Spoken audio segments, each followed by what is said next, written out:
All of the powers of the universe are already ours. It is we who have put our hands before our eyes and then cry that it is dark. Quote, unquote, Swami Vivekananda. You might be asking, what does a Hindu Swami mystic have to do with Nikola Tesla the scientist? I will explain. But first, I'll start with this. Another word for money is currency. Currency, the word stems from the Latin currentia or currere, to flow, to run, movement, current, as in electrical current as well. Energetic movement. And when you think electricity, a whole lot of people think about, understandably so, Thomas Edison. Thomas Edison had himself an assistant, folks. A very good one. Born in Austria, Croatia, Nikola Tesla is the inventor or discoverer of alternating current. Alternating current is the current that's providing the flow of power to all modern people everywhere if they have power. It is Tesla that they owe gratitude for this and much more. We'll get to that. His dream, Nikola Tesla's dream, was to get free power to all human beings through the air without the need for the big long wires and cables and all of this, reaching miles and miles. He did have some success in these experiments, and this led to our modern cell phones, radio, which he also helped invent. Some say he invented it first. It's a debate. Don't have time for that now. There was also Guglielmo Marconi, who is credited with inventing the radio. Anyway, they both played a part. So signals through the air. Now, signals through the air, and the idea of receiving them was not a new concept to Nikola Tesla. At a young age, he spoke of visions and having ideas and communications coming to him. In Tesla's adult life, he had what you might call a normal daily trance practice, a meditation routine, which he simply came up with on his own, including what some refer to as trance writing or free writing. Now, these practices took on some adjustment over time. He became interested in the Upanishads and other mystical teachings, Eastern esoteric philosophical teachings, and other things. He was interested in the connection and the potential of the unlimited mind. Were we getting these ideas from within or from without, or was it a mix of both? So, as far as the Eastern philosophies, mystical and spiritual practices go, Nikola Tesla saw them as not separate from science. His interest included the links between crystals, natural elements, sacred numbers, mathematical patterns, to leading to scientific knowledge and altering human destiny, that we had a part to play if we just know how to be good receivers and transmitters. I personally view Tesla's influence on all of humankind, which it was. It is not an exaggeration. He literally changed humankind's destiny.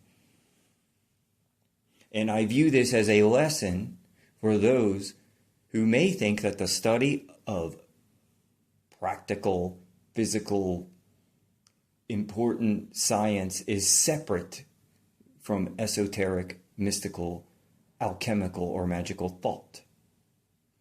Or thinking that for some reason studying the energetic, mystical side is somehow not valuable.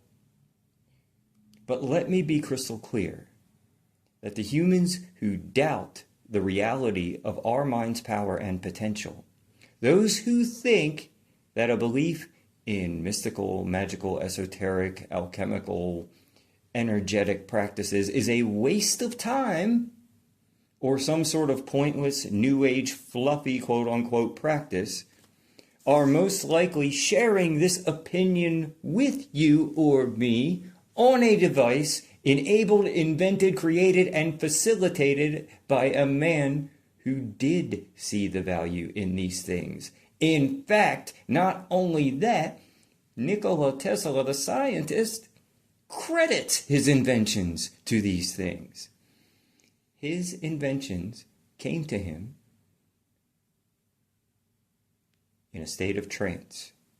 In his own words, he said this many times in public and in articles. Here is one quote of Nikola Tesla's practice, one of his, we'll say, daily disciplines. Quote, "Before bed every evening, I put a notepad and pen on the table. The next day, I wake up and an invention is written on the notepad." Unquote. This practice has been referred to in mystical circles as free writing or trance writing. Artist and mystic Austin Osman Spare claimed a similar technique for his paintings and drawings. Scientifically, this is invention as expressed in the theta state, the theta frequency. Now, we're here for those who purely just believe in the scientific aspect. Well, this is now in the realm of unargued science. There are different frequencies that affect the brain, and that we can affect them. One is theta. Most humans operate in the beta frequency. But fear not, theta waves, theta frequency state is actually very easy for humans to achieve. Beta frequency, beta with a B, is also still very valuable. Beta is our awake problem solver. Theta is our dreamer, our creator, our inventor, our artist, etc., etc. Somewhere between asleep and awake. Scientifically, it goes like this. Beta, gamma, alpha, theta, delta is considered deep sleep, and then there's beyond. I've said it before, magic is science. In 1896, Nikola Tesla met in person Swami Vivekananda, the Hindu mystic, at first disagreeing with particularly one of his concepts. I won't go into that debate, but it was a respectful debate amongst the two men. However, Tesla did show him the same exact respect as he would show any high-end scientist or engineer. In fact, they kept correspondence. They stayed in touch. And they would discuss, quote, from Swami, "Thoughts are alive and have the power to create reality, to create physical things," unquote. These are the sorts of things they would discuss. And Tesla was fascinated by it.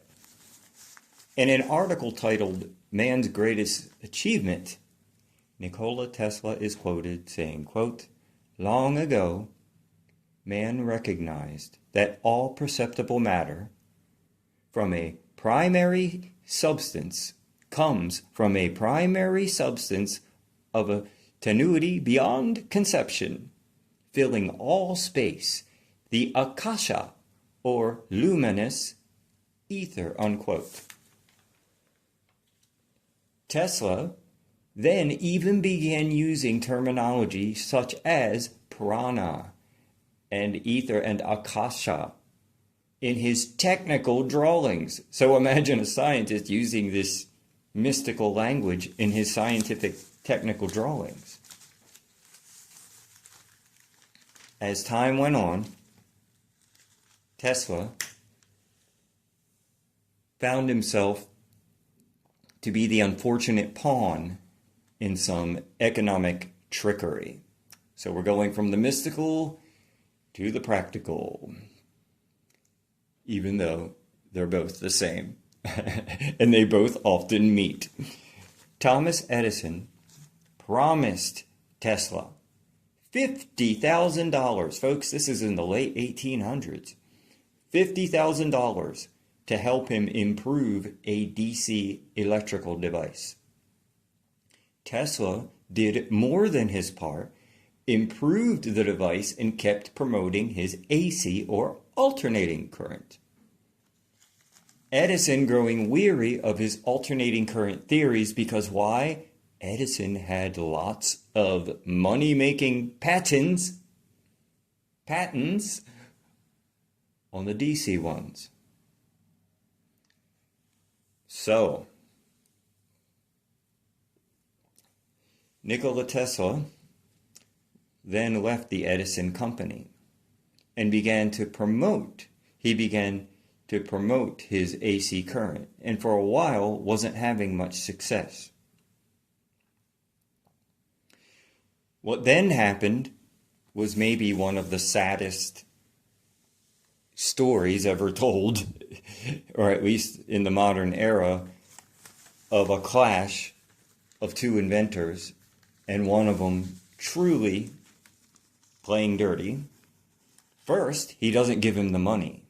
Edison refused to pay Tesla $50,000, folks. In the modern day, this is 1900 or right around there. So, as Tesla began to develop and get a little bit of attention for his inventions, Edison cruelly, slowly, publicly, I had to see this one for myself, electrocuted an elephant to death.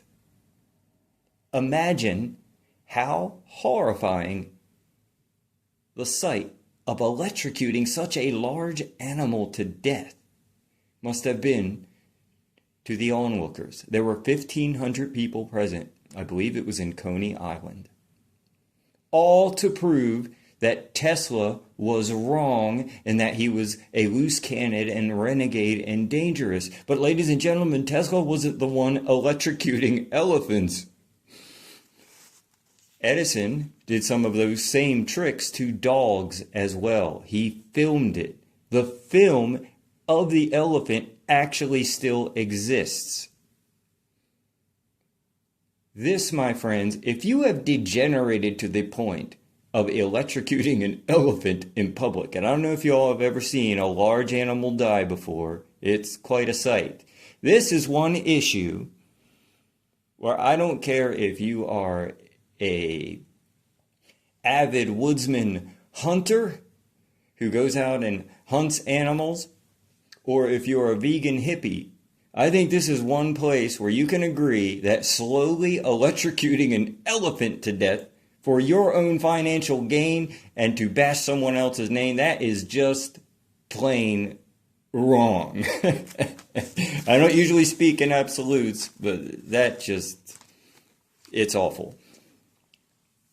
Anyhow, as you might expect, Edison's horribly and disturbingly misguided public relations move did not work. Eventually, Nikola Tesla found a backer. That was George Westinghouse. Westinghouse bought one of Tesla's ideas for $60,000, $10,000 more than what Edison didn't pay him. He also paid Tesla and made a contract for royalties and paid him well as a partner/employee partner.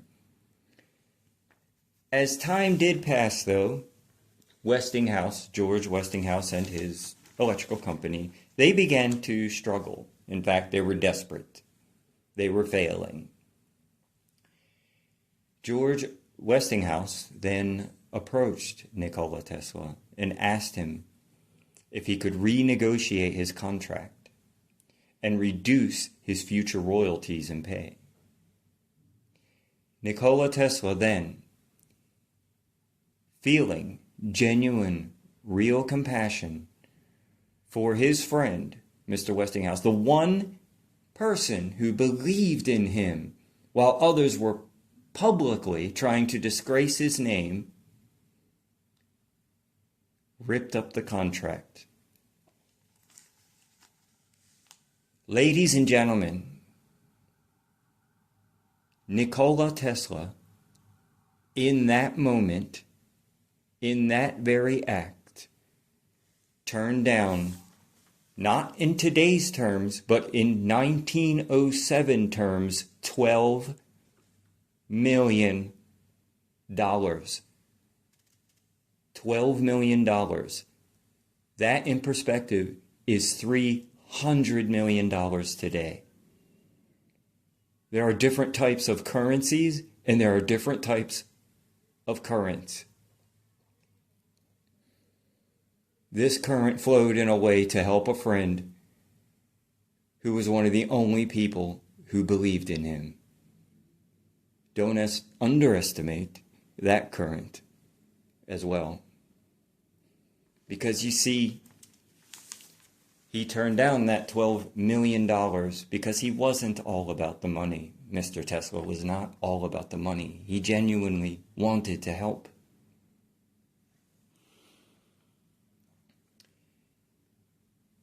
January 7th, 1943, in a hotel room in New York City, an 86-year-old man with no money, and who was always insistent to make sure that the pigeons were fed, the locals said, and the employees at the hotel said.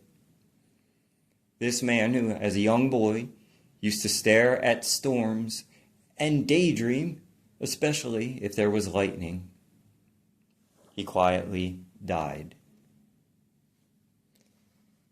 It does make me wonder. I wonder if the locals who used to see this strange, odd old man feeding the pigeons, I'm curious if they had any idea what impact this seemingly unassuming person had, literally, on all of humankind. Like I said, there's different types of currency. My name is Daniel Michael. Have a good afternoon.